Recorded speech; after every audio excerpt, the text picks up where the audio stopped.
Today on the show, we have an amazing personality. She is the supply chain director for a well-known iconic brand called Mars and also the entrepreneur and CEO of Hummum. From the mountains of Lebanon, let's welcome Nihal to the show. How people will be tested under pressure, and this is what travel brings out of the people. Am I doing the right thing in life? Iceland really surprised me. Mexico, that you feel it's in a vibrant city, but at the same time it has so much to offer. At the counter, and I was like on a phone, like calling in a meeting, and then the lady was looking at me and looking at the passport, looking at me and looking at the passport. She said, "Who's traveling?" I said, "Me." She said, "Yeah, and whose passport is this?" And it turned out the passport of my brother. So You started this beautiful, amazing project, Hummum, which is healthy snacks for kids. So the whole story, it started with my friend when she had her baby.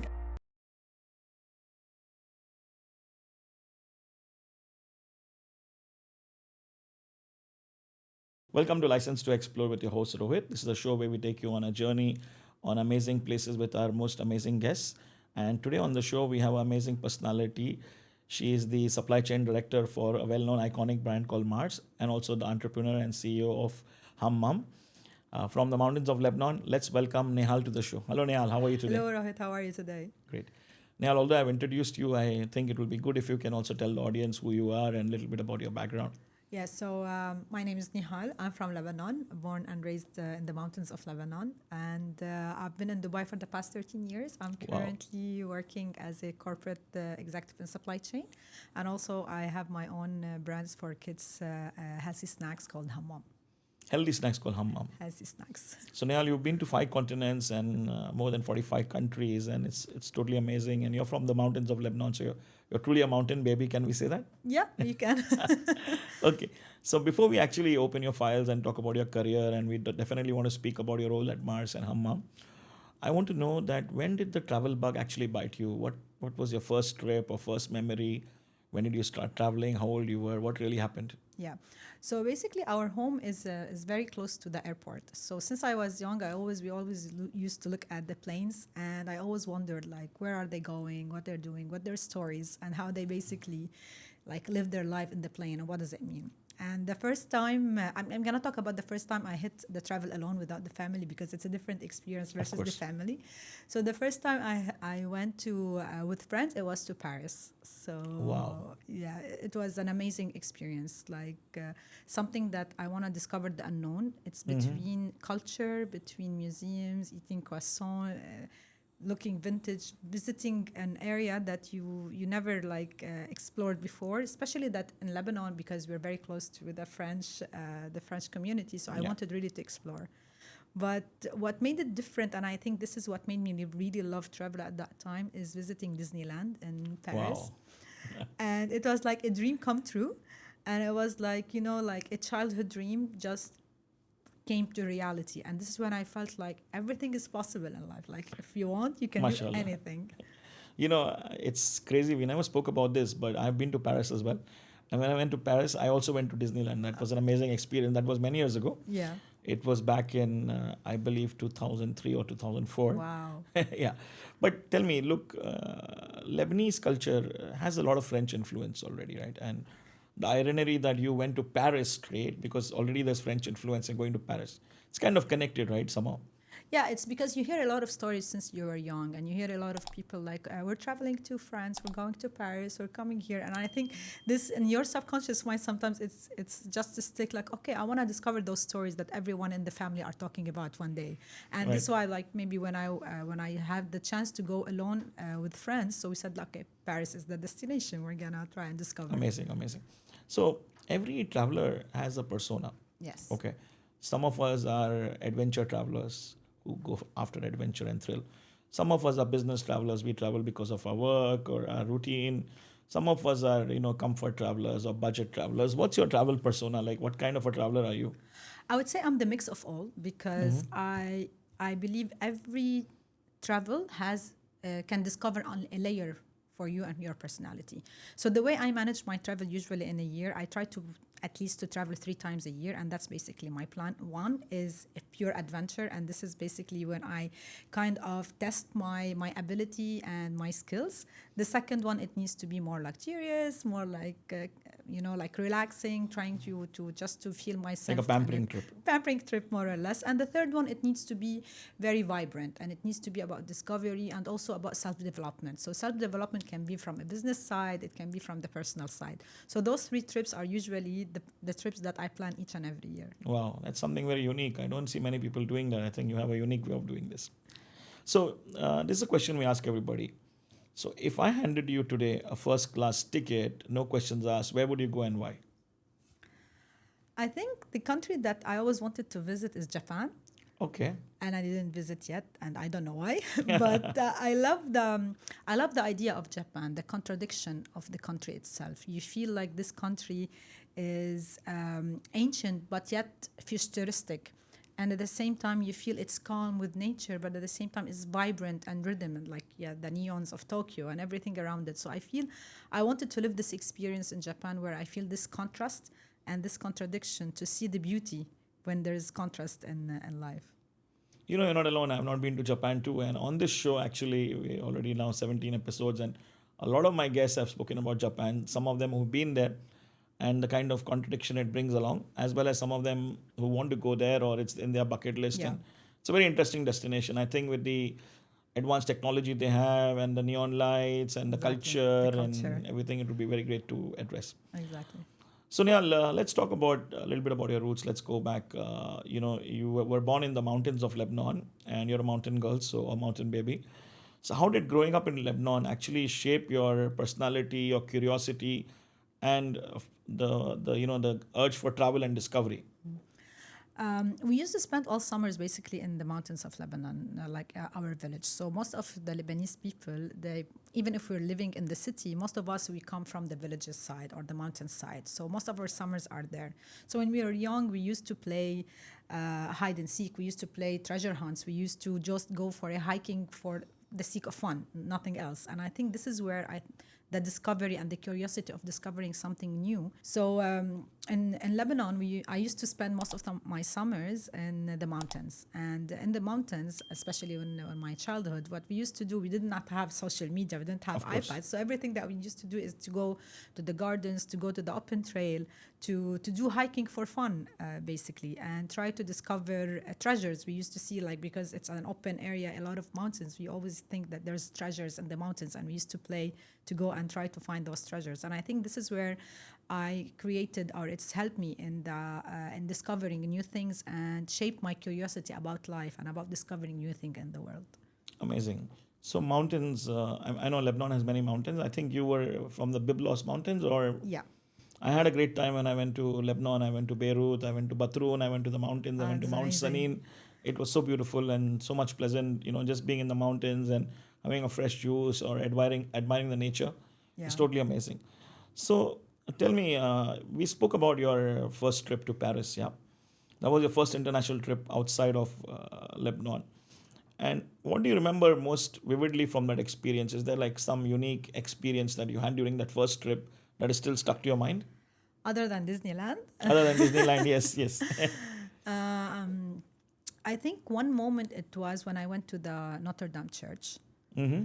And there is this vibe around this area and this place. There is this connection with God, I would say. Yeah. And I remember at that time there was a place where you put €2 and you light a candle and you make a wish. Right. And actually I did that. Okay. Fast forward, my wish came true. MashaAllah, that's amazing. Yeah. Yes. So I think that's always connecting me to a place where I really felt grounded. I really felt connected to God, and I made a wish, and this wish came true after that. So this is a memory from this trip, and it's my first trip actually. Yeah. So yeah. So as an after effect, do you think if ever in life you want to wish again, you will go back to Paris and do the same thing, or what would you do? I tried it again. You did? Actually, wow. I tried it again, actually. It worked, or still waiting? Still waiting. Inshallah, I hope your wishes come true. Okay. So when we spoke earlier, you mentioned once about traveling with the wrong passport by mistake. What exactly happened? So basically, I was going on a business trip, and during a working day. So I have a lot of work and a lot of meetings, and I'm super hyped to go into this trip.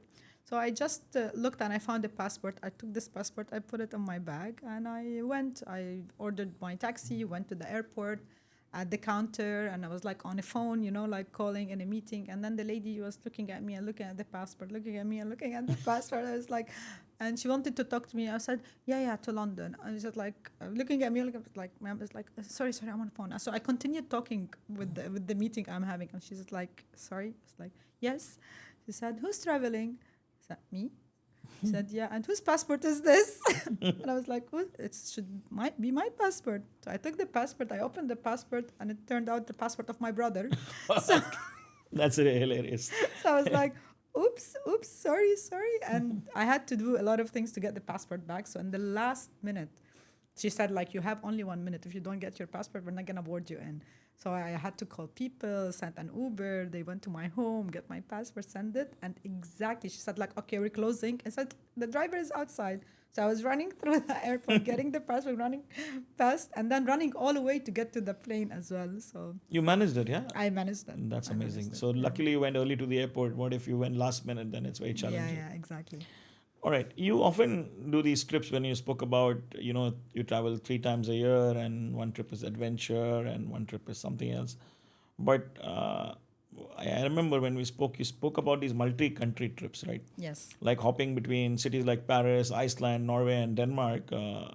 What draws you to that kind of fast-paced travel? Like some of us, we can't handle that. What's your, secret behind it, or how do you manage that? Yeah, other than it might be efficient most of the time to visit multi-countries that are close to each other, for me, it's basically the contradiction and the stories that I can get from each and every country. Also, if you know, like most of the countries that share borders, most of the time through their history, they're really connected.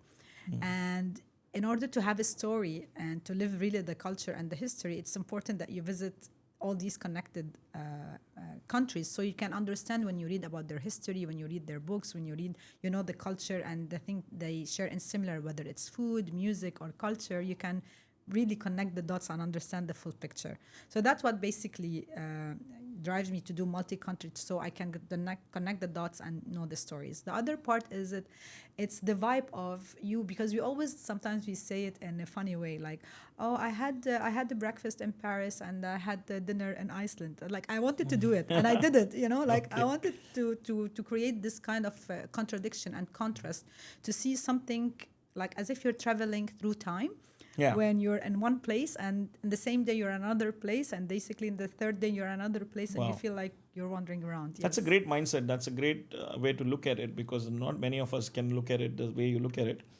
And of course, the other challenge is time, Yeah. devoting so much time, because if you're doing multi-country, you want to do justice to each of your destinations. So you True. might have to plan more number of days versus, like in busy corporate life.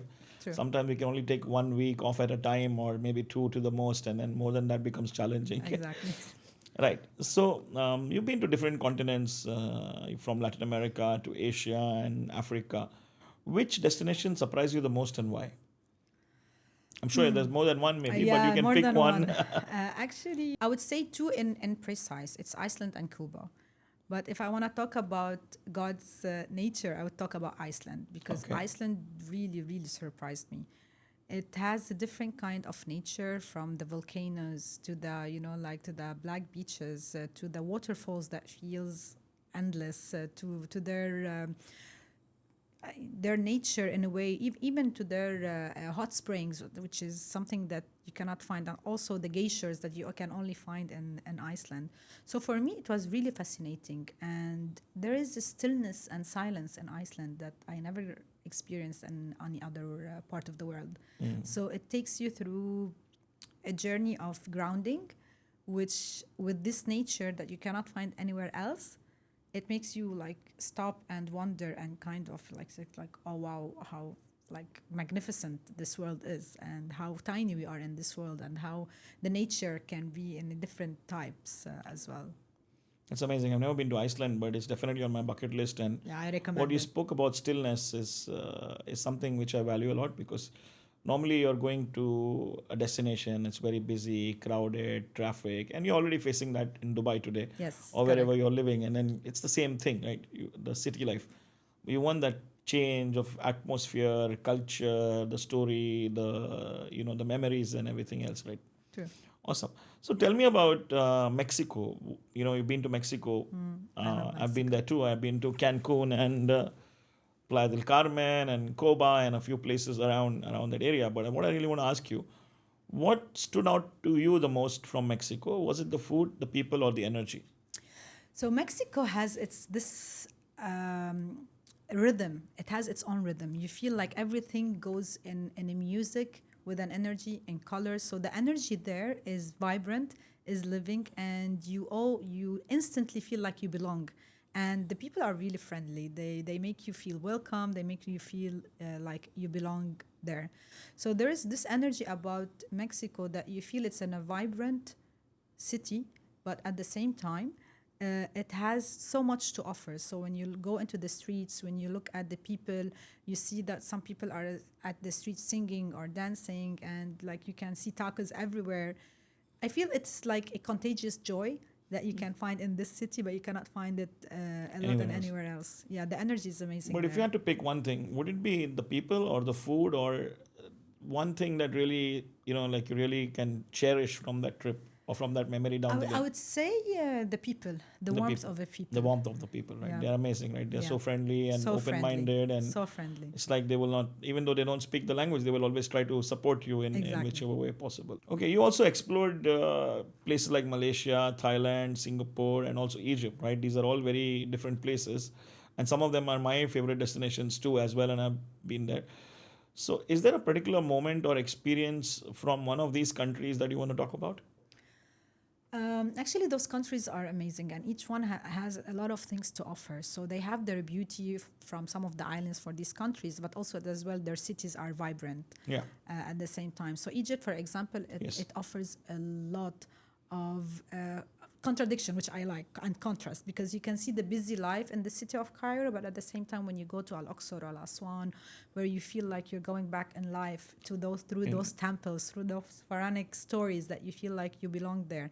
Also, they have an amazing Mediterranean beaches, which is a contradictory contrast of a country Yeah, that it's you full of can't always. contrast, like Yeah, yeah. the beaches and the ancient historic places. Even their museums are full of so much information Yes. and so much memorabilia. And now they just opened a new And they just opened museum the that I can't wait to visit, the actually. grand new museum. Yeah, it Yeah. will be. I think it will be like state of the art because it's a newly built destination or tourist attraction. Yes. But I'm sure it's still preserving the ancient culture and the history and all the. It's going to be crazy. It's Yeah. Can't wait to see it, actually. So, I mean, with all this travel, do you think that travel has made you, as a person, more adaptable, both in personal and professional life, or what's your take on that? Look, they always say if you want to discover the layers or the personalities of the people, you need to travel with them, because travel puts you under stress. It puts you outside your comfort zone. It makes you discover things and look at things differently, other than when you are within your environment, your home, or your office, for example. So for me, definitely, it tested my ability. It tested my patience. It tested my communication skill. It tested my ability to understand things and pictures, not from what is said but or written. It's also through my feelings when I'm there and what it does mean for me. Like some countries I visited, by the way, I wasn't feeling good about the country and the vibes and the energy of the country, that I didn't like. And then when I started reading and I found like the cities were a city of war, for example.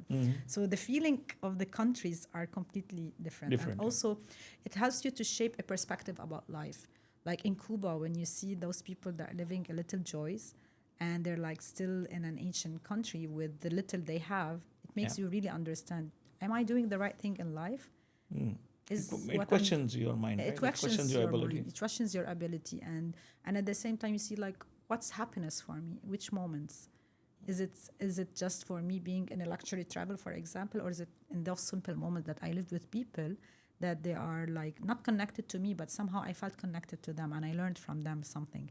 So definitely travel shapes who you are. I believe, truly believe, that the true learning of life or the experience you just spoke about, it's in that streets of Cuba, not in that fancy restaurant in Burj Exactly. Khalifa, because money can buy anything, but these moments are real and they teach you something that no one else can teach you. No book, no school, no college can teach you True. what travel can teach you. True. Especially when you go to those unfiltered places which are still underdeveloped, and the true memories are made in such places. Yeah, and actually, I share a lot of my travel stories on my socials. And one memory from Cuba in particular, where I met those two local people that were friends until now, and they said, okay, it's about sunset, let's go. I said like, go where? They said like, there is this ice cream shop that we go and we take ice cream and just we walk on the street. And for me, at that moment, it was a moment of happiness, and I went and there was a queue, a lot of local people waiting to get their ice cream for sunset and to walk and watch the sunset, which is something that you don't do much often. It's that simple moment that makes the travel worthwhile as well. Absolutely, you nailed it, because these kind of moments like sharing an ice cream with a local person that you don't even know, a stranger you just met, and watching the sunset together is invaluable. There is no way to define that moment of happiness. So you mentioned one more thing, traveling with people, because see, normally when you have friends or even relatives, or meet them on and off, you don't get to really know who they really are. But when you travel with someone, it shows you a completely different side of that person, because you're probably there with them 24/7. You're in the flights, you're in some challenging situations where some decision making needs to be done, and what kind of decisions they take. So have you experienced a lot? Has it changed your relationship when you have traveled with someone, your mindset or your perception of that person completely turned around 360 degrees based on what you knew them before and based on after the travel? Yes, it happened. And it happened usually when you go in a large group. When you are like with one or two people, more or less, you try to be adaptable as much as possible. You try to be flexible. You try to manage things so you don't get into, I would say, complete heated discussions, if I want to call it this way. But when you are in a big group, I think because this put everyone under pressure, so you can really discover how people will be tested under pressure. And this is what travel brings out of the people. It's not a... Did you have any moments where, like, you wanted to do something, but your friend or colleague or whoever is with you wants to do completely something else, and then maybe you being the nice person, you're not able to voice your opinion, and then you just went with the flow. You were like, okay, let me just do what they want to do. Yeah. And to hell with what I want to do, right? It happened to you? It happens usually, but the point is, for me in particular, I don't put a fixed schedule and a fixed agenda during my travel. Like, I have a framework, and I know, like, in this city, there's 2-3 things that I shouldn't miss and I should see. Other than that, I go with the flow. Okay. So when this situation usually happens, if my framework is already completed and I did the places that I want to do, then I just go with the flow, and I try to be... I say, like, let me discover something else. Maybe they have a point about this place I didn't check before. Yeah. Interesting, because group travel is not easy, and it puts a lot of stress and pressure on you, and then you need to abide by what the group wants to do and things like that, right? Let's talk about your trip to Tanzania and Kilimanjaro, right? tell us about that adventure. Was it as tough as people say it, or what is it really? Yes, it's tough, but it's doable. How many days did you take to do the hike? And so basically, in total, I traveled to Tanzania for 13 days in particular, and precise. But basically, the whole trip, the whole hiking was around 6 days, 6 to 7 days. So you have to do a lot of stuff, right? Acclimatize yourself and train and prepare and...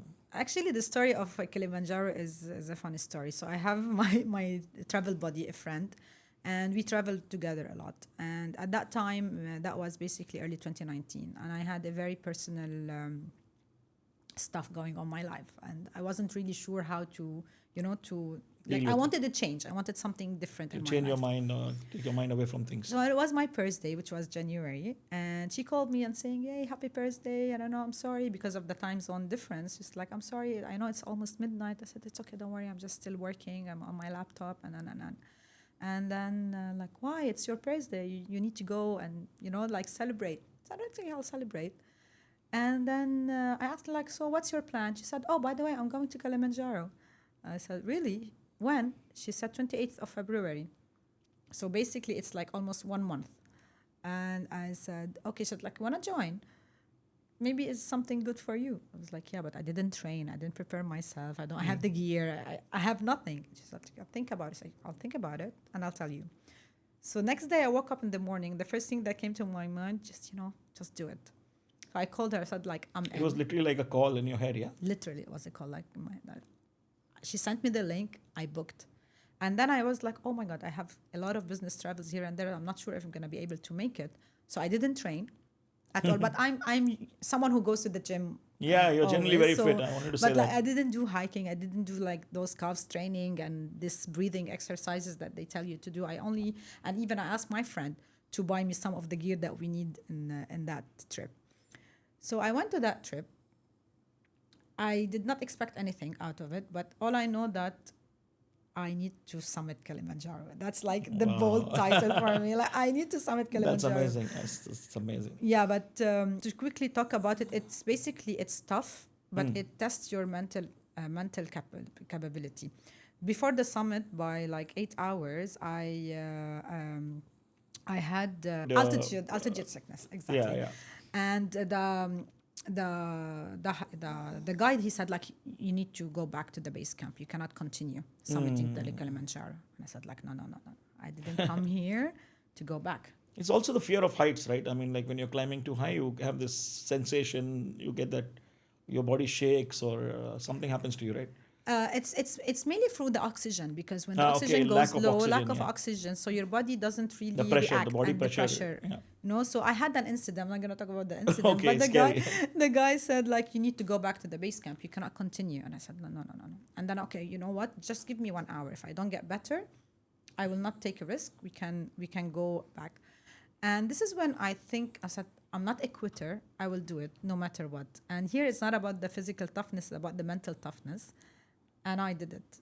Amazing. And this trip made me believe that if I want something, nothing can stop me. MashaAllah. That's really good. It's a message, actually, right?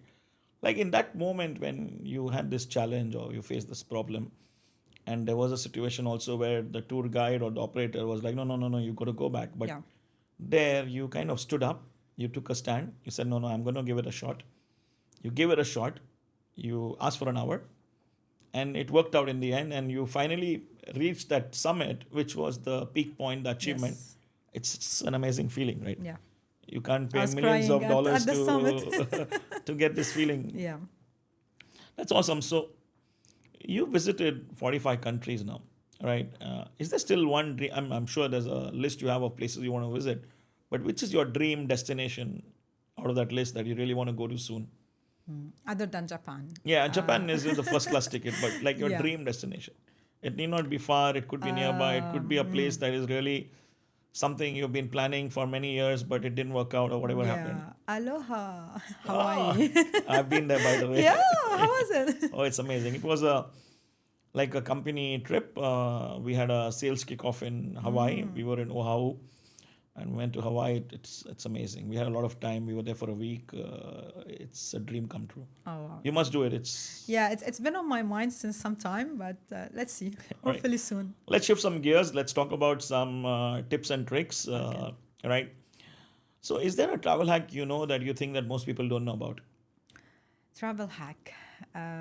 Other than, I think most of the people now they know about, like you book your ticket during specific days, specific hours, all of this. Correct. But for me, it was always about how you make your travel more comfortable through the upgrades systems. Really? Tell me more about it. I want to know that. So most of the time I buy economy tickets. Okay. And then I upgrade myself to business through my miles. And okay, that's a good strategy. Yes. Some of the airlines, you can buy miles. Yes, correct. So if you calculate the miles that you need to upgrade when you buy them versus if you pay for the full ticket, you are like basically paying almost 40% of the full ticket if you buy miles. So that's what I do. So I go and I buy miles every time, and then automatically I transfer them to upgrade myself. So which is your favorite airline where you kind of work this formula out? Emirates. Emirates. So did you know when you book an Emirates ticket, there are multiple categories of tickets now. Like you have the saver, the flex, and all of that stuff, right? Economy plus. Yeah, correct. Saver. So economy plus is of course the class. Yeah. But in the fare category, there is saver and flex, and they have three, right? So the chances for you getting a cheaper upgrade offered are if you book flex and above. Yes. If you book saver, most likely you will not get any offers. Sure. But if you book flex or above the flex, right? True. Then what happens is that 1 week before the flight or 5 days before the flight, they will send you an upgrade offer, depending on, of course, your travel history. That, hey, by the way, now we have some business class seats at much more lower price or discounted. It does happen when you do flex or upgrade with Yes, miles and stuff exactly. like That's that. usually That's a what I good do. trick. Any similar trick for booking your hotels? For my hotels, usually I go for boutique hotels Okay. most of the times. I love it because it's cultural. It's have the home feel of the country, the local, and at the same time it's comfy, it's clean, it's luxurious.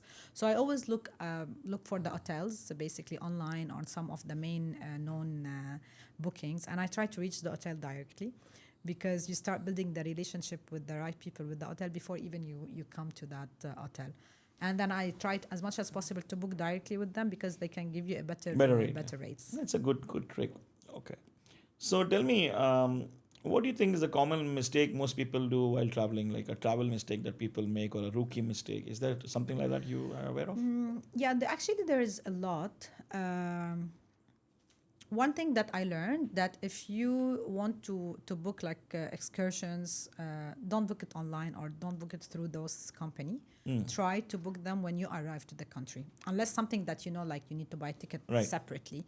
But when you go and talk with locals, they can probably give you more options for the same kind of a tour, but with a better rates, better accommodations and stuff That's a like that. Yeah. good tip.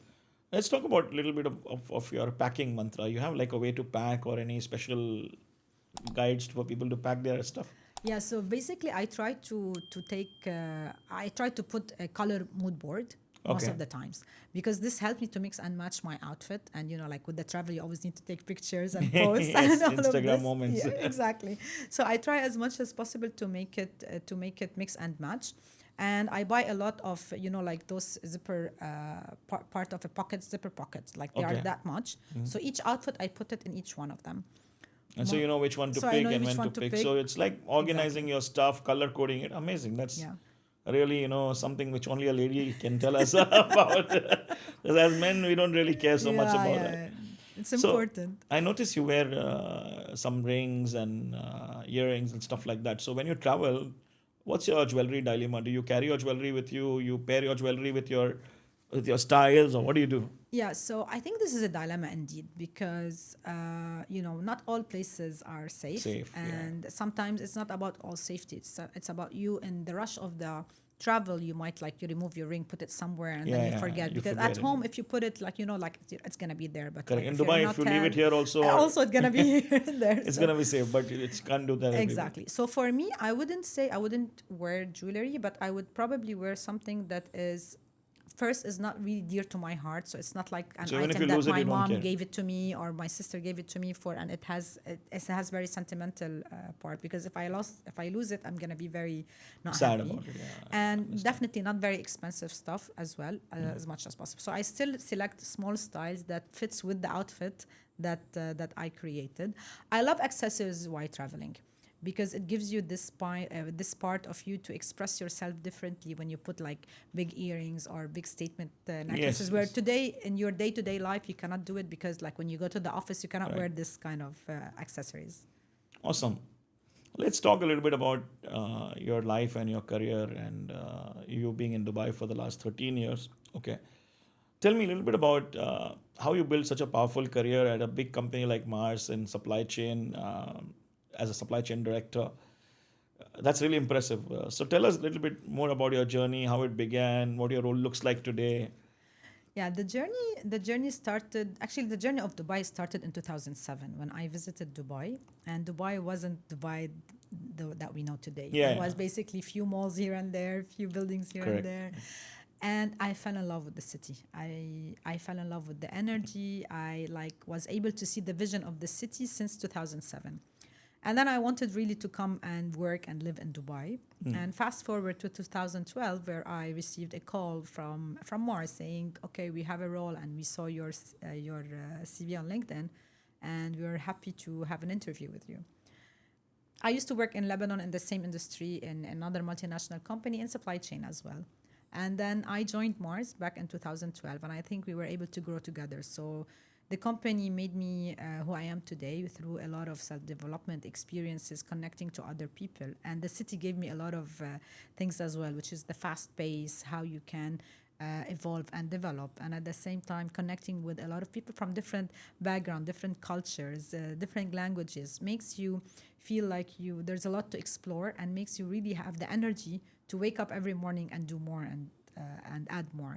And this is how my career shaped basically. So I joined and I was determined every day to add value to the company I work for, to the city I live in, and to the people I meet every day. Amazing. That's truly a very inspiring journey. And with your background in supply chain, that of course made a big difference.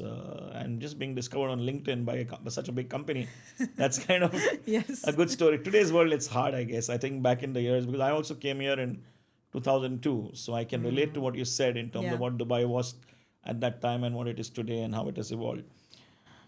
All right. So, but tell me, so do you find any parallels between managing global logistics and managing travel? Has that influenced the way you plan your travel, your supply chain Yeah. ability?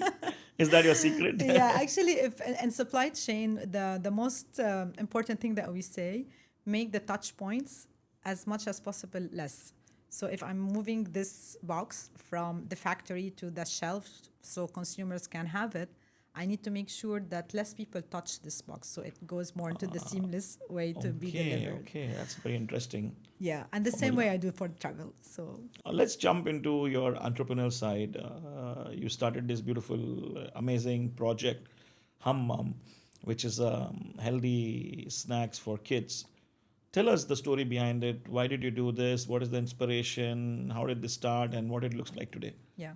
So the whole story, it started with my friend when she had her baby, and she was really looking for something healthy for her baby. But the idea is, when I came to her and I was talking about something exciting, she was really preparing her baby food. And then I told her, like, just come on, go buy her some food and let's sit and have a cup of coffee. I want to talk to you. It's been some times. And then she said, like, I'm not able to find good natural and baby food that are made of real fruits and real vegetables in the supermarket. And I was able to feel how much this gap is in our products. And that's basically what came to my mind, that okay, so no one said, like, I can have an apple, I can have a banana, and like put them together in the best healthy and clean way and offer it to mom, so mom can really have some time for herself. And that's how the idea started, and then a journey. It took some time to become alive. That's amazing. But it's a mission for me. If I look at it and I look at the motherhood part of who I am, it was always a calling that I did not discover through the motherhood journey that I went through, until I was able really to give back to motherhood in a different way. And today, if my product can basically give back to moms a peace of mind, or a 30 minutes where she can sit and basically spend more time with her kids, and I think that would basically my main contribution, not only providing clean, healthy product, but also creating a moments for the mom and the family to connect. Wow, I love your vision. It's truly beautiful, and Thank you. it's very helpful. Kind of trying to find the problem and fixing the void and bridging Yeah. that gap, and trying to bring something meaningful into the market, which is kind of a missing link to the market. Yes. That's really a beautiful vision. So, what's the future plans with Hummum? Where are you today? How do you sell the product, and how is it available to people? So today we're available in different countries as well. In Dubai, we're available online, and we're expanding in the retail shop. But mainly, we are online with all the moms' website, and also with aggregators like Amazon, Noon, Kareem, Talabat, all of this part. And we're expanding bit by bit. But the best thing about it is how we connect the communities of mom in Dubai, where we're really present, and we try as much as possible to be their support and give them the support that they need. Amazing. I wish you all the best with your Thank you so venture, and much. we'll try to link up some links where people can get Hummum products and support you. So now let's jump into a rapid fire round. Yeah. Okay, these are very simple questions. You have to choose one: window seat or aisle seat. Aisle. Wow, that's great. My ditto. Luxury hotel or cozy boutique stays. Boutiques. Adventure trip or relaxing getaway. Both. Solo travel or group travel. I prefer a small group travel. Okay. Sunrise flights or red eye overnight flights. Sunrise. Planned itinerary or spontaneous trips. Spontaneous. Mountains or beaches. Both, but I would say mixing of both, but beaches. Okay. Big city or off the grid escapes. The escapes. Backpacks or suitcases. Suitcase, of course. 5-star restaurants or street foods. Local food, no Local matter food. what is. No matter, yeah. Yeah. So would you rather be stuck at an airport for 24 hours or lose your baggage for a week? No, stuck in an airport. Only visit tropical beaches or snowy mountains for the rest of your life? Tropical beaches. Travel for free but never choose the destination, or always pay full price but pick your destination? No, pay full price and pick my destination. Never use the map again, or travel or never speak the local language again? Never speak the local language again. That's the other option. Sorry. Yeah. Or never use the map again? Never use the map again. Okay. Visit only places you've been to before, or never visit places that you've been to before? Never visit places there. So the one and only, the one destination everyone should visit before they die.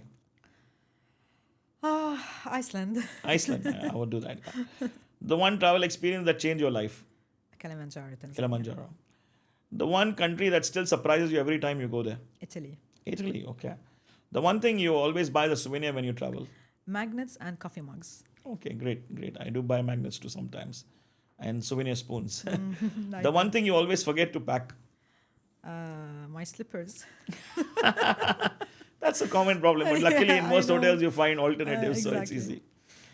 Thank you, Noor. That was absolutely Thank you. amazing. And you really crushed the mission. And so please tell us, tell our listeners and viewers, how can they find you? Where do they find you? Can you share your social media handles, please? Yeah, my social media handles. I have a social Instagram called Nour Zone. Noor Zone. Nour Zone is my social On media. Instagram. On Okay, Instagram. we'll make sure to and- plug it. Yeah. You're also active on other platforms. I'm active on LinkedIn, and I'm active basically on TikTok, but it's a little bit, not much. In COVID, I was active a lot. Now, not much, basically. So what were you posting on TikTok? I was Funny mainly videos doing, or just fashion. Oh, fashion. Oh, okay. You're a fashionista as well. I am a fashion stylist And as well. and I'm a fitness certified. freak.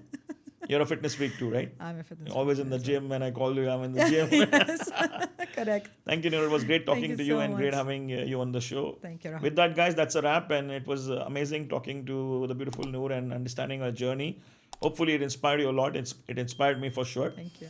So keep watching, keep listening while we talk to more amazing guests on License to Explore with Rohit. And don't forget to like, comment, and subscribe. See you in the next one. Thank you.